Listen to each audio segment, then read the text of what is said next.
Hey, I'm Shaye and you are listening to the Casual Cattle Conversations podcast. Whether you are a seasoned rancher or just curious about the cattle world, this podcast dives into the stories, science, and strategies shaping the future of ranching. Let's get started and keep your herd ahead of the herd. Folks, today we are visiting with Dr. Josh Maples about price risk management strategies for cattle producers. He talks about risk tolerance, different tools that can be utilized, as well as when to start thinking about price risk management each year. It's a quick yet very valuable conversation that we should all, at the bare minimum, get a refresher on. But I'm sure you'll get more out of it than that. With that, let's visit with Josh. Hey folks, a quick heads up before we get to the conversation. If you want to stay up to date on ranching, but don't want to live on social media or spend hours chasing articles, check out ranching.com. Each week, their team of ranchers from around the country shares articles, news, management information, and new developments in ranching, and ranching.com gathers them in one place. The weekly newsletter is free, delivered every Wednesday to your inbox, and isn't covered in ads or noise. It's already read by more than 95,000 ranchers nationwide. You can learn more and sign up at ranching.com. Well, Josh, it is a pleasure to visit with you today. We're going to be talking about risk management, which is an important topic for cattle producers, regardless of where they're from. So thanks for making time to visit. Absolutely. Thanks for having me. I'm excited to talk about this. So if you wouldn't mind, help the listeners get to know you a little better by sharing why you believe in the beef industry. Yeah, so I've been around the beef industry my whole life. I grew up on a cow-calf operation in North Alabama, and so it's been a big part of what I do forever. And then that's been a big part of kind of my career as well. So I knew whenever I went to college that I wanted to stay tied in. So studied agricultural economics, ended up with a PhD in agricultural economics from Oklahoma State. And then since then I've been back at Mississippi State serving as a livestock economist. And so I believe in this industry because we produce such an incredible product. Beef demand is a testament to that. You know, we've got the best, most efficient producers anywhere in the world right here in the United States, and we produce the best product. And so I bet on the beef industry, the U.S. beef industry, because of that. I think we produce the best product and we do it in the best way. And man, it's just so fun to study cattle markets. It's good to have people like you who are doing that for the rest of us, that's for sure. It's never the same. It's different every day. That's one of the best parts about this is it's just always changing, and so it's always new. So with that constant change and how it's always different, even though we do talk about some of the cyclical patterns that there are in the industry, why is it so important for cattle producers to understand what risk management is and what strategies are available to them? It's critical. Because every cattle producer that I talk to typically wants to be in business for a while. You know, this is not an industry where you generally see people jumping into cattle and then jumping right back out to go into something else. Even if you're buying and selling calves, stocker cattle, or something like that, you're still planning on being in the cattle business, usually for a while. And those long run or longer term goals, the biggest risk to those are these fluctuations over time, market fluctuations. So to me, risk management, and in particular, I'm talking about price risk management because there's a bunch of different risks that we have in the cattle business, but price risk management should be a key consideration for any producer who has got these long-term goals of I want to be in the cattle business for the rest of my life or for 20 years or 30 years, or I want to pass this down to my children. And I want to be real careful, Shaye, because I'm not saying that every cattle producer has to use price risk management. And I think this is a really key point, and we talk about it in the classroom, is everybody's risk preferences are different.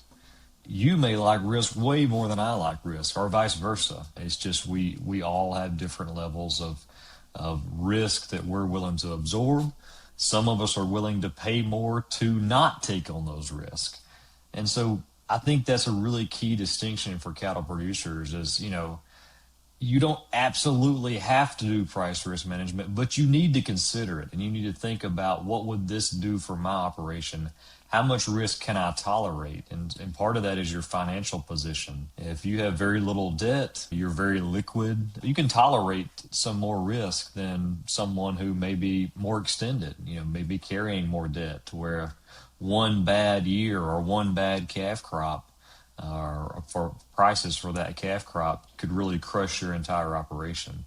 So there's different levels here. And so I think risk management and considering risk management is really the main thing, is figure out what matters to you, what matters to your operation, and just really think through that and be honest with yourself. And then we start thinking about the different options of risk management that are available.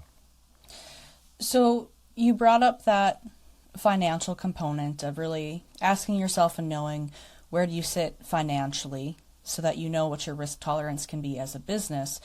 What other questions or considerations do you consider producers ask themselves to help sort through if they should look at a price risk management tool? Yeah, the financial one is the really big one. Can your operation sustain a 20% drop in prices this year? And I'm not saying a 20% drop is going to happen. Think about this any particular year as you go into calving season, and you're like, okay, I'm expecting this many number of calves on the ground. This is what I'm expecting to receive for those calves whenever I sell them at weaning or yearling or whatever you plan to do with them. If I don't meet this target, if it falls short of this target by whatever percent, 20%, I'm just pulling out, can I sustain this operation to the next year, if that's your primary goal? And so I think that's the big thing. Ask yourself those questions. Now, the secondary, and probably just as important, Shaye, is kind of the mental side, the side, the just thinking through this. Are you the type of person that is going to worry about cattle markets every single day? Are you going to pull up the board every single day and be worried about what's going on? Is that going to negatively impact your day every day that you see prices drop, even though you may be calving in February and not planning on selling until November? Are you going to be worried about what the market's doing in April, May, June, July, September? And some of us are, right? We are those people, and there's nothing wrong with that. But risk management could be a way to make you not worry about it so much, right? There are plenty of cattle producers out there who do price risk management because it truly helps them sleep better at night. They have offloaded their risk. They don't have to worry as much about market fluctuations, and it just generally improves their overall quality of life. So I think that's kind of a secondary one that gets overlooked a bit, but really can be important for a lot of producers. Hey folks, can I steal your attention away for less than a minute? Ranching is a business, and profitable ones don't happen by accident. If you're ready to run your operation with clarity, confidence, and a strategic plan, my new course, Profit Foundations for Ranchers, is built for you. You'll learn how to define measurable success for your ranch, identify where profit is slipping through the cracks, and put systems in place that help you make better decisions faster. This isn't the theory, it's a practical, ranch-tested business training designed to improve your bottom line. It's the same strategies I use on our own operation. Visit casualcattleconversations.com to learn more, and the direct link is in the show notes. All right, let's get back to the episode. Well, I appreciate you bringing that up, and I think it all, like you said, depends on the operation too. I mean, a lot of us are diversified and we might be running cattle, but like with my husband's and I case, we're actually more on the grain side than the cattle side. So there's a lot more risk management on the farming than maybe the cattle at this point for us, but that could be flip-flop for other people depending on where they're at. Yeah, absolutely. And diversification is a risk management strategy, right? That's one of the main reasons we do it, is to spread out how market fluctuations can impact us. Josh, what are some price risk management tools to look at? There's two big ones, and then there's some other ones that we can talk about as well. The first one, and the one that has been around a long time, is using futures and options. So if you're doing feeder cattle, you can use a feeder cattle contract, match it up pretty close to when you plan on selling those cattle. I almost said calves, but feeder cattle, we're talking about some heavier ones. You can use it to hedge for calves too, but then you got to pay attention to those weight differences. If you're selling live cattle, you can use the live cattle contract. These are two separately traded things on the CME. And so if you think about when you're planning to sell, you want to buy a contract that matches up or is as close to that date that you plan to sell as you can find. Now, there's some pros to this. And the reason you would use a contract like this, let's say that you're planning on selling a load of feeder cattle in, I don't know, pick a time. Let's say March of 2026. If you're planning on selling a load of feeder cattle then, you would go out now and sell a feeder cattle contract. And the reason you would sell it is because then you would be short your position in the futures market. You would be long your position and you physically have these cattle. And so if prices go up between now and then, that's going to be great for the cattle you have sitting in your pasture. It's going to be bad for your position in the futures market, but those two should offset. That's the whole idea of hedging, is you want to take an opposite position so that as markets fluctuate, they will offset each other and you will still be kind of at the same spot that you were. Then whenever March comes around, you will buy back that feeder cattle contract. You'll sell your cattle. You still got basis risk because you're going to sell your cattle at an auction most likely, or sell them directly to another producer or to a feedlot or whatever. But you unwind that position at the time, and that's the protection you get from a contract. This is great in that, you're not paying a commission, you're not paying a premium for this. And so we're going to talk about paying a premium for something else in a minute. You do pay a commission to a broker. The biggest downside of that one, Shaye, is really the margin calls. And so if you're going to trade feeder cattle contract, you have to put up something called margin money. You don't put up the whole amount, the whole value of the contract. You put up a portion of it. But then those accounts are updated every day. It's a mark-to-market process. And so if the board goes away from your position that day, money is going to flow out of your account that day, your margin account. And if your margin account gets too low, you're going to get a call and say, hey, we need more money in this margin account. And so you can have to replenish your margin account over and over and over and over, depending on what prices do. Now, in the end, it should work out. It should work out fine in the end for you because, if prices are going up and you're having to replenish your margin account for your futures contract, at the same time, the value of your cattle in your pasture are going up. So whenever you sell those cattle in the pasture, they should offset this and it should all work out. But it does require significant liquidity, especially in a market like we've been in here lately, where you can get margin calls every week, it seems like, depending on which side of the market you're on. That's the kind of, I wouldn't say most common one, probably the most well-known one. The newer one is livestock risk protection. It's LRP. It's a USDA subsidized product. It's a crop insurance type product. You buy it from a crop insurance agent. A risk management agency has a list of their crop insurance agents that you can buy LRP from. It behaves pretty similar to a put option. There's some differences, but pretty similar to a put option in that you pay a premium for it. So think about buying insurance of any kind. You go out, you pay the insurance company a premium. If a bad thing happens, you get paid for that bad thing happening. You get paid to offset that bad thing happening, I should say. So if we think about our cars, I pay a premium for my car insurance.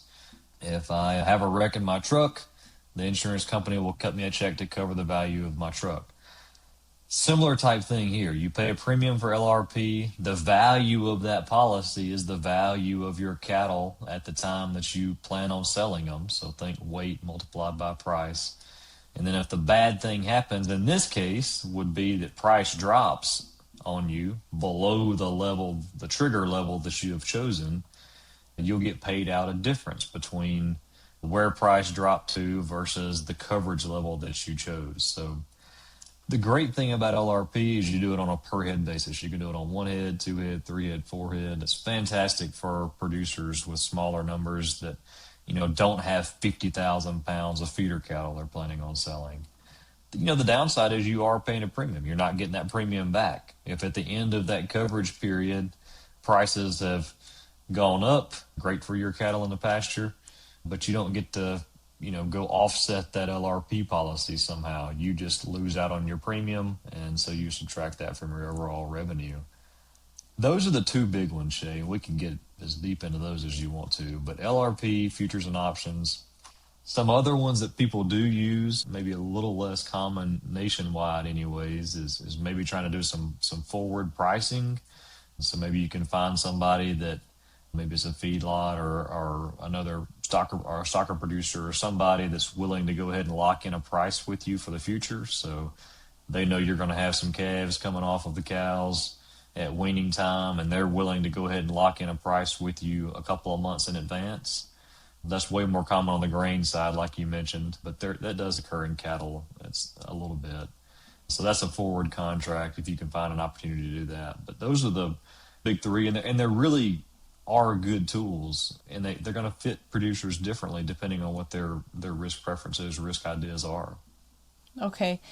With LRP, is that dependent on the method of sale, as far as if you're selling, say if you're selling off the cow, or maybe you backgrounded for 60 days, whether you're taking those to a barn, if you're selling those privately, is that dependent on which method you're using, if that makes sense?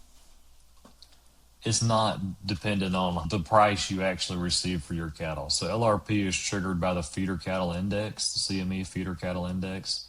And so feeder cattle index, think of it as a 7-day average, moving average, so it changes every day, but it's a 7-day moving average based on what feeder cattle sold for in 12-state region right in the middle of the country. And so that's going to be the trigger for whether LRP pays out for you or not. You still have every incentive to go make as much as you can for your cattle. And so it doesn't change your incentives on marketing, trying to get the most that you can for your physical cattle. Okay. When you are visiting with producers, specifically in the ranching space, what mistakes do you see them make or talk about when it comes to utilizing these tools?